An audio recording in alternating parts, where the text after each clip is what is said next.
I'm very pleased with the first 100 days I've been in the role. I cleared 100 working days a few weeks ago. I feel like we made strong progress on our strategic priorities to focus the company as a focused medicines company powered by data and digital.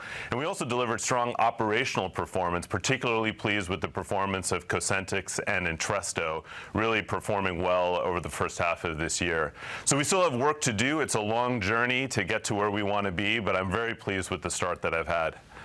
Just one point on those drugs, and again, they're key drugs, psoriasis, heart failure, huge problems, certainly in the Western world especially as well. But the fact that you are making comments about not planning to make any further price increases in the US for 2018, of course, we know this is something the president came down hard on. In fact, both presidential candidates came down on it. New pricing transparency laws in California as well.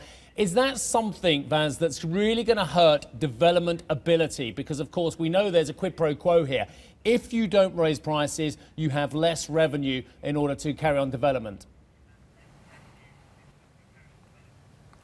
Look, when I think about this, we need to create a sustainable system that enables innovation of breakthrough medicines that really transform the lives of patients and a sustainable healthcare system.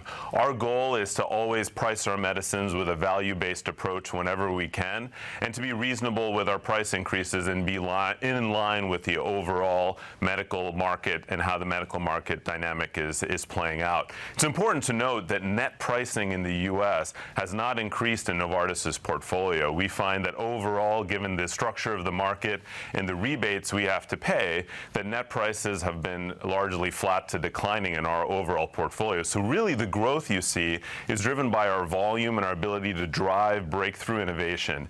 And I'm really excited by the new launches that we have coming up, because I think that will enable us to continue to grow through this period. We have Cosentyx, Entresto, a great oncology portfolio, and then a series of launches coming up that will enable us to drive growth over the coming years.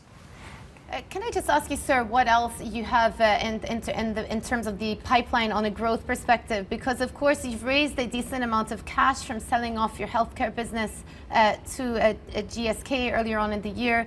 Last month, you've announced plans to spin off the Alcon eye care unit as well. So you've amassed all of this cash. What are you going to do with it? Well, when you look at how we've reshaped our portfolio, on the one hand, we've exited our OTC, over-the-counter joint venture with GSK for $13 billion. And we've announced our intention to spin Alcon, our leading medical device ophthalmology company, to our shareholders. So that's on the one side. But on the other side, we completed an acquisition in oncology of a company called Advanced Accelerator Applications for roughly $4 billion. And then we've also completed the acquisition of Avexis, a gene therapy company, for $8.7 billion. So really moving us into cutting-edge innovation. So using the proceeds to really invest in our pipeline and our upcoming launches. Hey everybody, it's Hadley Gamble from our new CNBC Middle East Bureau in Abu Dhabi. Thanks for stopping by. Now, to watch more, you can try one of the videos that just popped up on your screen. And don't forget to subscribe.